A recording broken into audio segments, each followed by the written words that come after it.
So congratulations on getting access to this video course on how to find your perfect buyer.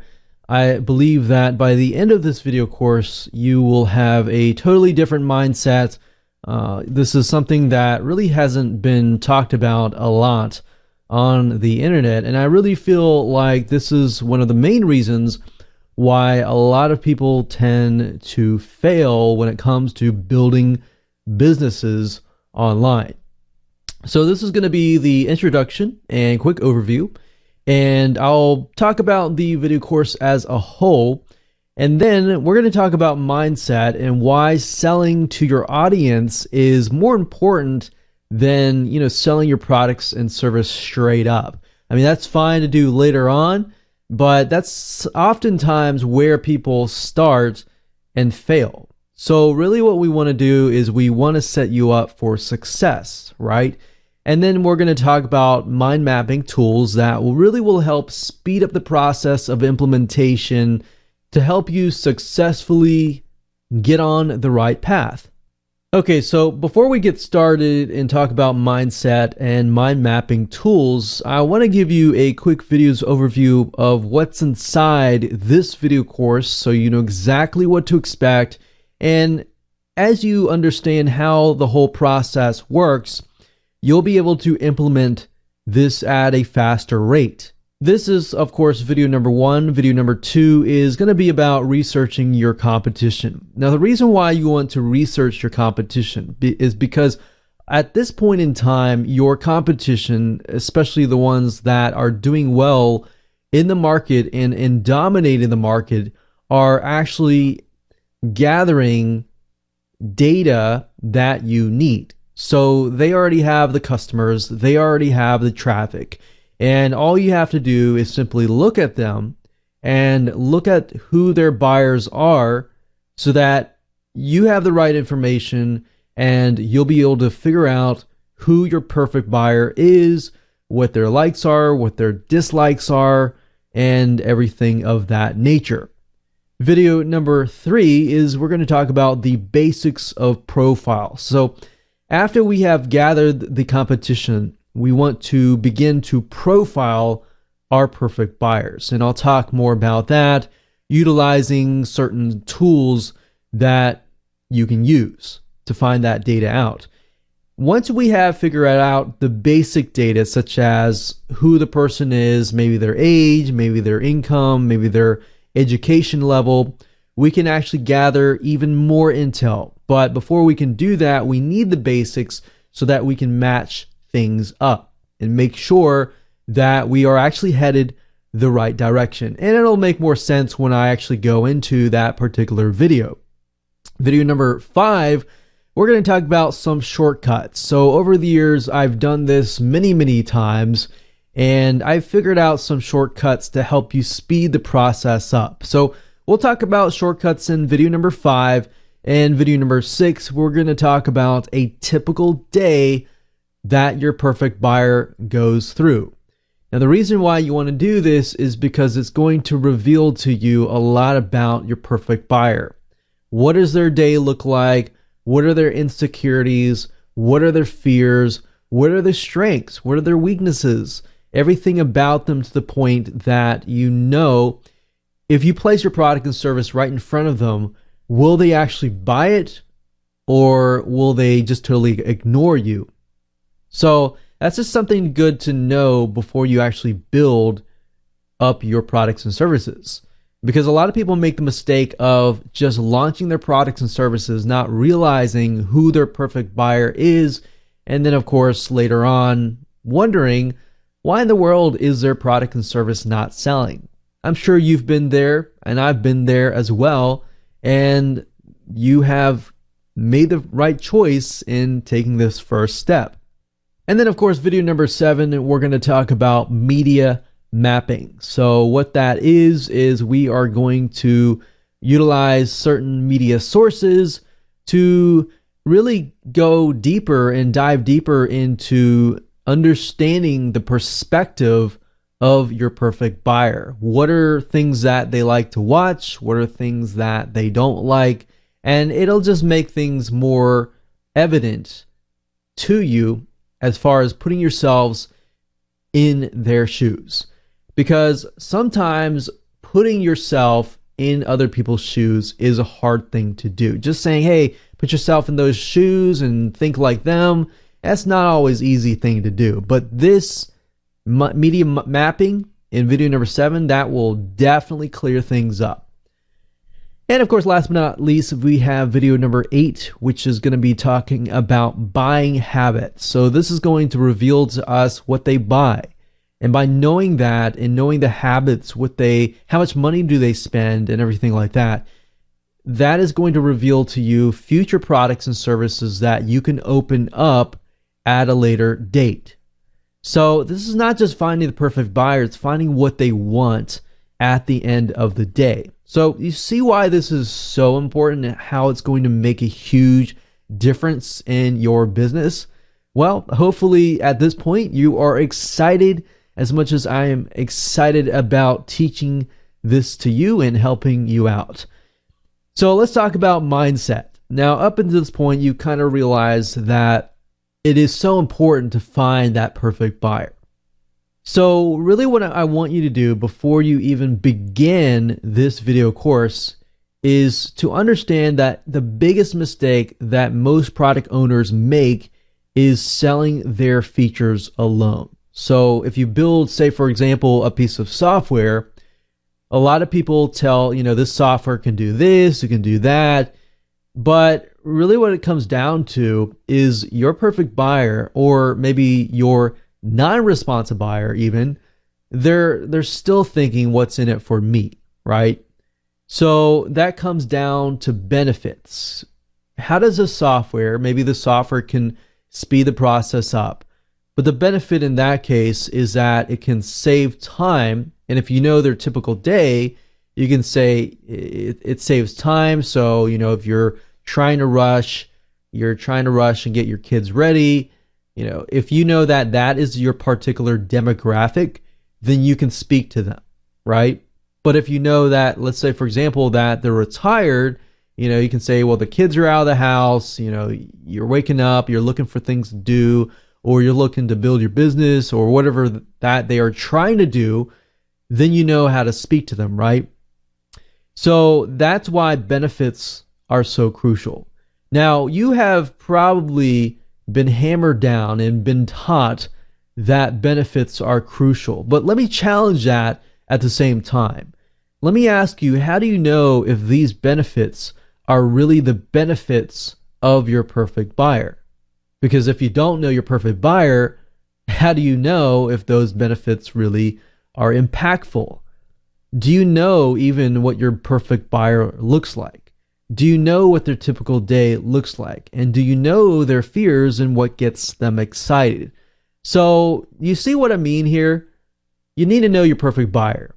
And without any of that information or that type of intelligence or data about your perfect buyer, you don't even know if the benefits are even going to be impactful or not. So hopefully at this point in time, you have a better perspective of why we are taking this particular approach and why this particular mindset is crucial. So moving on, I want to talk about mind mapping tools. And the reason why is because this is not really required, but that definitely can help you brainstorm and implement things a lot faster. So as far as implementation goes, once you've mapped things out, map out your typical perfect buyer's typical day. If you can map that out, you can always go back to it and take a look at it. It's just easier for the brain to understand things when you map things out. I personally use a free iPhone mind mapping tool.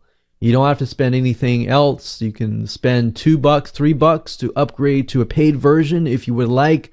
But there are tons of free mind mapping tools out there that you can use. Now, if you like free mind mapping tools that you can utilize on your desktop computer, then you might want to check out Xmind. I personally use a software called Lucidchart, and Lucidchart is one of the best paid flowchart tools out there, and definitely will help you kind of map out things out of your mind. And that way you take a look at it in the future, like I said, it's just going to make things a lot easier. So with that said, let's move on to video number 2. Hello and welcome back. This is video number 2, and what we're going to do in this particular video is we are going to research your competition. Now, in doing so, what I recommend that you go ahead and do is open up some sort of notepad, or if you want to write it down, that's fine. But just keep a paper and pencil or some sort of notepad ready so that you can jot down the websites. Now, this is not really complex. What we're looking for is high traffic competitors that might be doing really well, because the more traffic that they are getting, the more these particular tools that we are using will reveal. All right, so let's get started. So the first site that I want you to go ahead and go to is called Quantcast.com. That's Quantcast. Now, I used to use Quantcast to figure out demographics, but I don't really do it anymore, just because some of the sites will have demographic data and some of them will not. Really what I'm trying to figure out is what are the high traffic websites. So if you go to Quantcast.com, you click Explore, and you type in a keyword. You can type a domain name if you want to, but like I said, we are creating a list of domain names. So go ahead and jot down the keyword that best describes your general niche. Don't be too specific just yet. So in this case, let's say, for example, that I want to create a product or service that primarily appeals to gardeners. So I'm going to type in garden and go ahead and click enter. And Quantcast, as you can see, the free version of this tool is showing the top 3. So as you can see, these are the top 3. This one obviously tells us that US rank is 3,200 and US reach is 600,000. Now, you might want to visit these websites and just make sure that these kind of fit what you're trying to sell, because there have been cases where even though you type in the keyword, the website might be something totally different than what you are trying to sell. Or maybe the demographics for this site is totally different than the demographics of this site. So what I recommend that you do is just go ahead and click on one of these. We can go ahead and view the site and just make sure that that is the type of site that we want to create. So as we can see, this is more of a how-to educational site, which is great. It's a great site with a lot of content posts. So essentially what they're doing is they're branding. So maybe you want to build something like this and you want to attract people in. You want to attract a perfect buyer in, gain their trust so that you can ultimately sell other things. So this is what the site looks like. We can see that it's about gardening, house plants, problems plants might face, lawn care, composting, and other gardening help. So we can see that for the majority of the case, that is our audience. So if that's the case, we want to definitely copy this.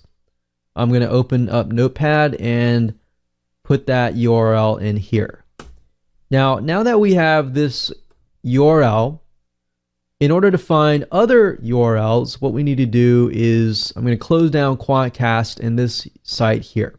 There are 2 other sites that I would recommend.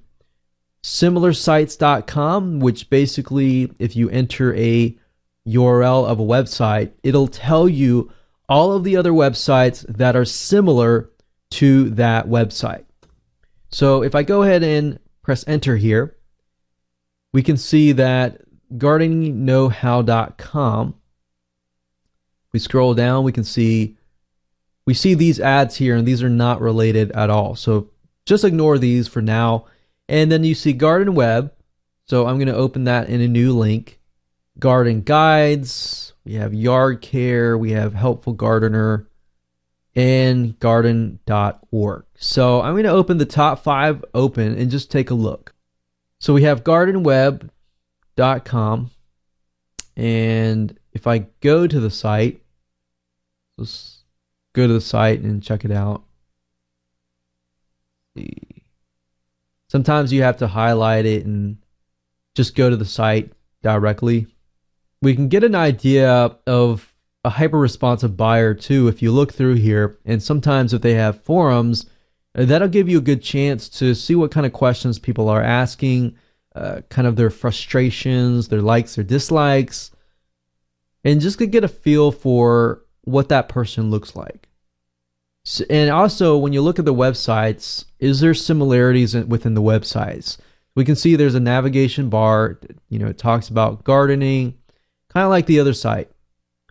And then, of course, we have gardenguides.com, which sounds familiar to the other garden know-how website. And if we take a look here, we have gardening design, spaces, diseases, and it's very interesting how it's broken up. It looks very, very similar. So gardenguides.com actually is very, very similar to gardeningknowhow.com. So I'm going to go ahead and go through the rest of these. We have yardcare.com, helpfulgardener.com, which I think probably would be a lot more targeted. So let's just go to the site here. And what I'm doing here, as you can see, is just looking and seeing if I can find similar patterns throughout all these websites. So we can see garden design. I saw a lot of gardening design, in fact, in the other websites. We can see organic gardening, forums, and more. So I'm beginning to kind of see that this is very similar to the other sites, except for the design of it is not as good as the other ones. So now that I have 3 websites, I'm pretty much good to go now. Now, I want to offer you a different website as well, a similar web.com. This is a paid tool, but you can still enter these websites in here and find more data about these websites. So if I click that, enter gardeningknowhow.com, you can actually see the rank within worldwide, within US, and the global rank. So this kind of gives us a better picture of the website itself. We can see that it's getting a massive amount of traffic, mainly from the US, Australia, UK, Canada, and India. We can see that the most traffic was from search volume. So this is kind of painting a picture, as we call it. We can see referrals, basically what sites are they coming from. We can see search, we can see social. We can see a lot of these people seem to be on Facebook and Pinterest, which kind of fits it because Pinterest is where a lot of visual people go to, people that are kind of gardeners go to. We see audience interest, so this is kind of reveals to us potential buying habits. But right now we're not really interested in doing too much research. We just want to get an idea of what that basic picture looks like. So you can enter the other ones in here, but that's fine. All we need to do is create that list, as you can see here.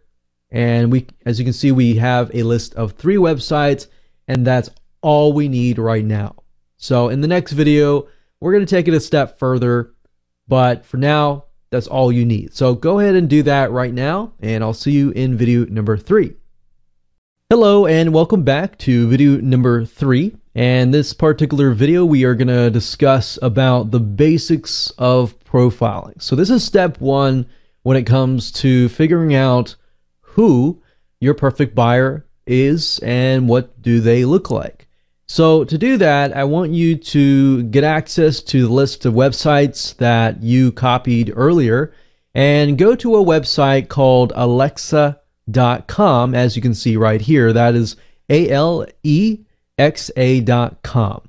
So if you go to the site, you will notice that they have a free version, which is limited, and they have a paid version, which gives you all the data that you need. But for this case, you really don't need the paid tool. You can utilize the free version itself. So let's go ahead and plop the websites that we found in the previous video into alexa.com. So I'm going to go ahead and copy gardeningknowhow.com in here. We're going to paste it. We're going to click on find, and here we go. Now, as we can see, the rank is 3,000 and the global rank is 15,000. Basically, the lower the number, the higher the rank. So we know right off the bat that gardeningknowhow.com is getting a ton of traffic. Now, as you can see, this is for advanced plan only, but we really don't care about this right now. What we're looking for is where is our perfect buyer and who is our perfect buyer. So we can see that our potential buyers for this particular website is within the United States, followed by India and the UK. But the majority, 72%, is from the United States. Now, that might be because they are utilizing a specific traffic source. We don't know. It doesn't really matter too much right now. So if you scroll all the way down to the very bottom, you're going to see audience demographics. And this is the data that we want. So opening up our notepad here, right underneath the website, I'm going to jot this down. So we can see gender is female.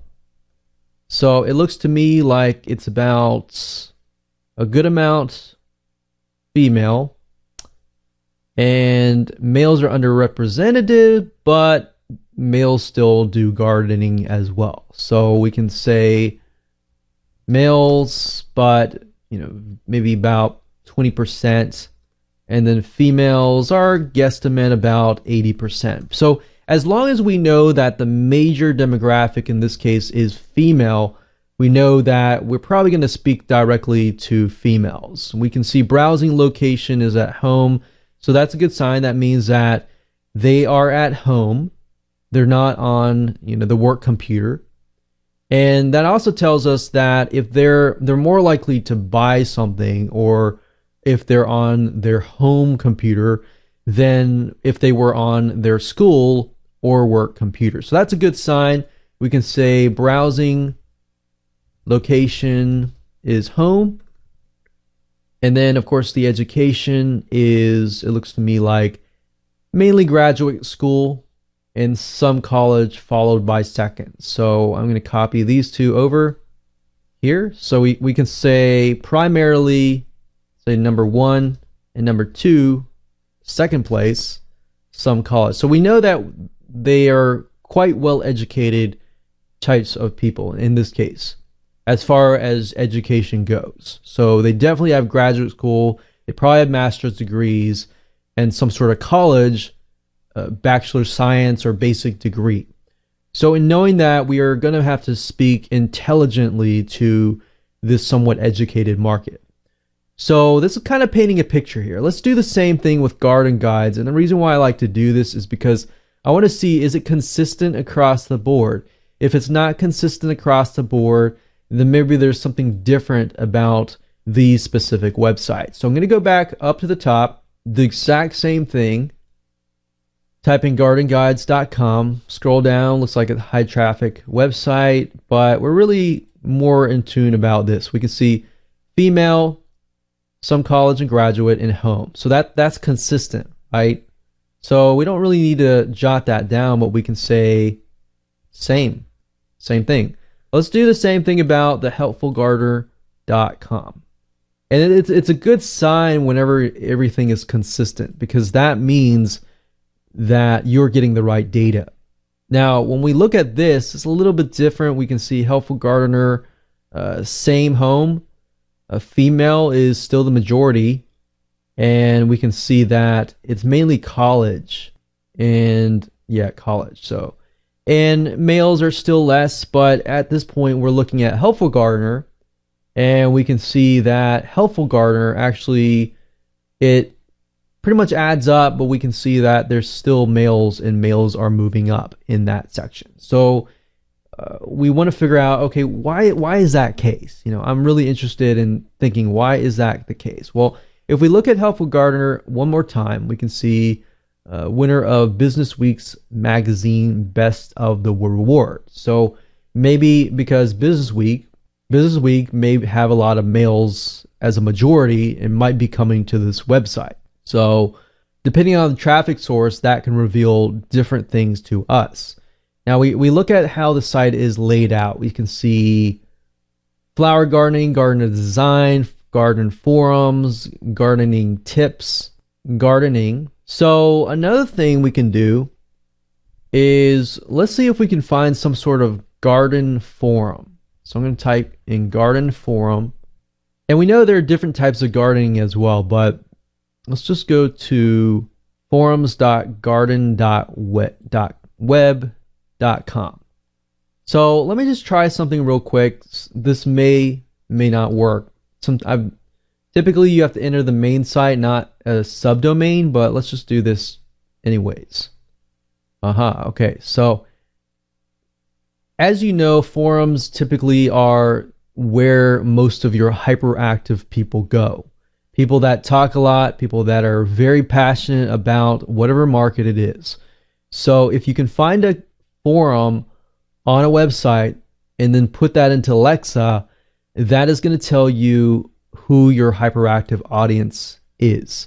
So now we can see that it is back to the females being the majority, college, some college, and home seems to be consistent across the board. So this specific strategy and method is really revealing to you, is it consistent across the board?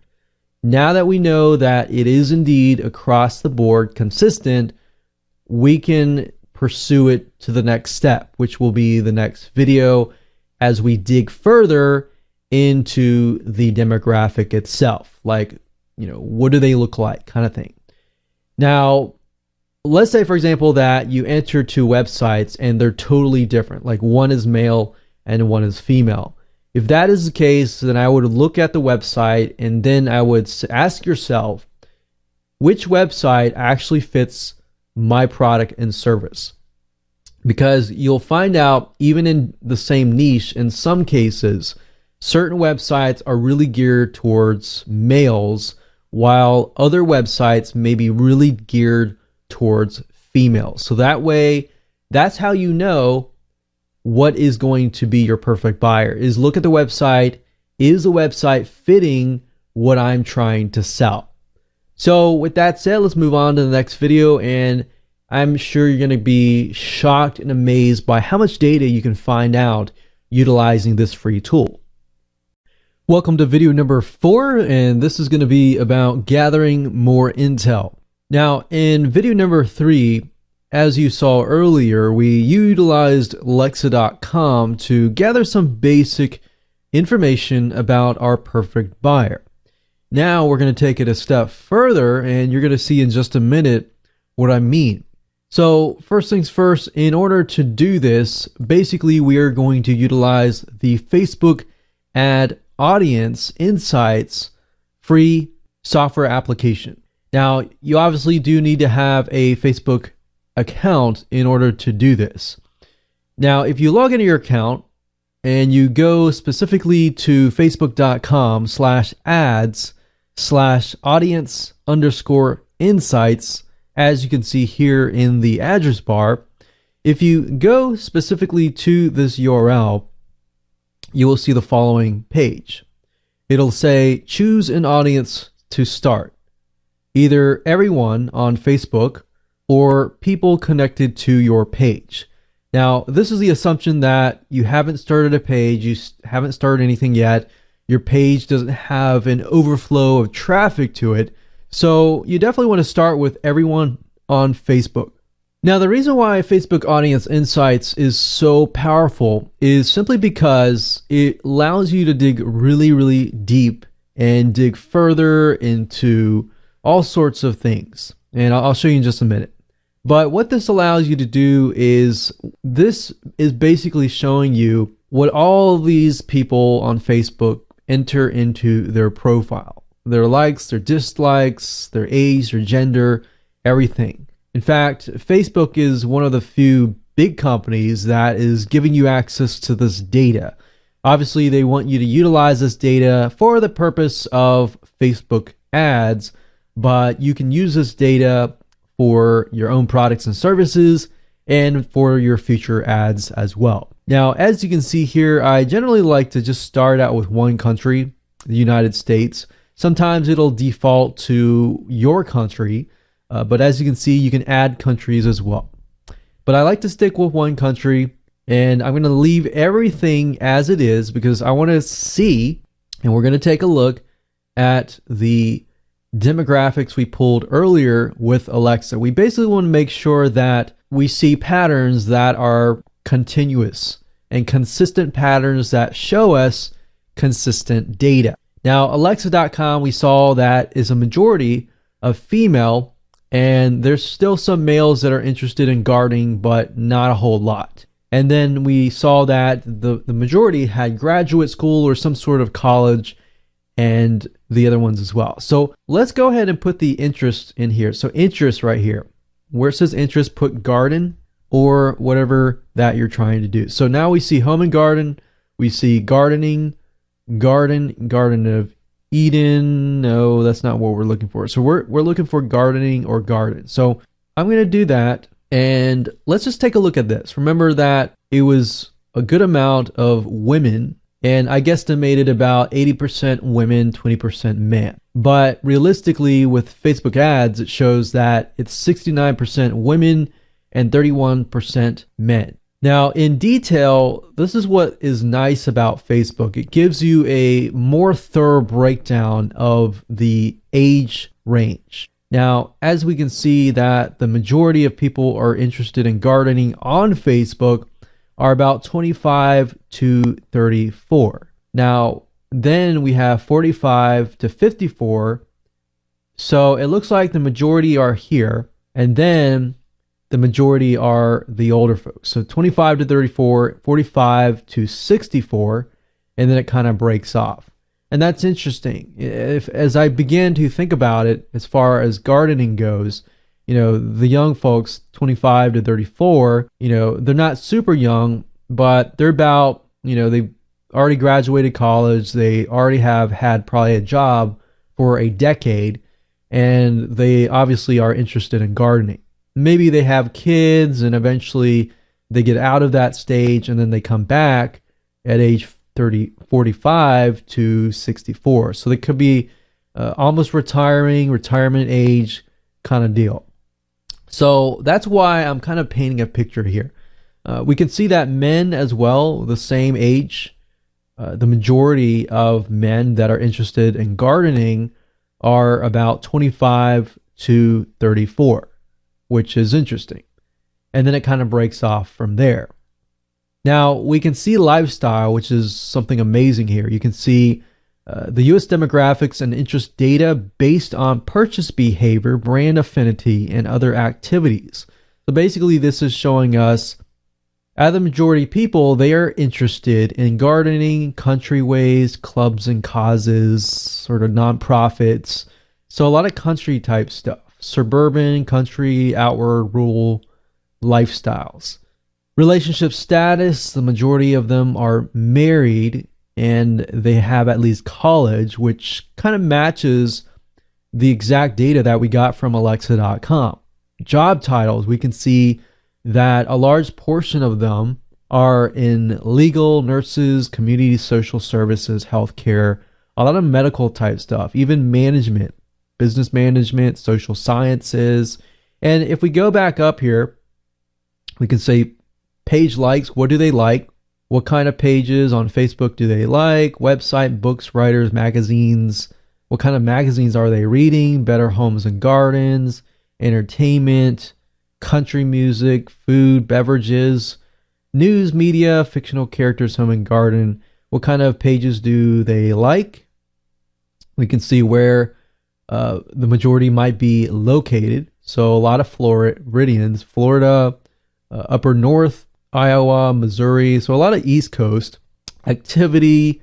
We can see frequency of activity. How engaging is this particular audience, or how hyper responsive is this audience? What kind of device that are they using? We have household income. How many of them actually own homes? Household size, home market value, and spending methods. And then, of course, purchase methods. And I'll get into that in a later video. But I really want to show you, it really breaks things down. So Alexa kind of gave us a broad overview. And of course, with their paid version, you'll get a more detailed view, but I'm utilizing all free tools here. And this gives us a more specific view. So now you can take a look at this and say, okay,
welcome back. This is video number 5. And now that you understand how to figure out the exact demographics by utilizing the Alexa.com tool, the Facebook Ads Audience Insights tool, if you can find a magazine for your particular niche, with magazines, they always have what we call media kits. And within the media kit itself, generally speaking, it will tell you the exact demographic. So you might get some data from these media kits that you might not get from these other tools. And that's why we're using this route in addition to everything else that I have taught you. So finding a media kit is fairly easy to do. All you have to do is go to google.com and you want to type in the niche. So in this case, it is garden. And after that, you type in the word magazine and then you type in media kit. Now, obviously, like I said earlier in the previous video, you want to make sure that you visit the site and make sure that the magazine fits your products and services, because if it doesn't, then you might getting the wrong data. Okay, so we can see find garden media kits. And if we go to click on images here, we can actually see what the magazines look like. So we have a better idea of what we're dealing with. So for example, if we were to click on Better Homes and Gardens, it's not directly related, but we can see that it is somewhat related. But this gives us a better idea. I've been seeing garden design lately a lot too. So actually in the past 3 websites, I saw garden design. And I don't know if that contains blueprints or anything, but that might be a potential product right there. So just by going through here and finding your perfect buyer and who they are, you can figure out other things as well. So we can see garden magazine media kit. We're going to go through here and I'm going to go back to all. Just going to go ahead and click these here. We got Better Homes and Gardens media kits, garden and gun media kit, which is probably not exactly directly the same. Organic gardening media kit. And let's just take a look at what we found here. So find garden media kit. Basically, a media kit for a magazine is a page that tells you how much it costs to advertise on their magazine.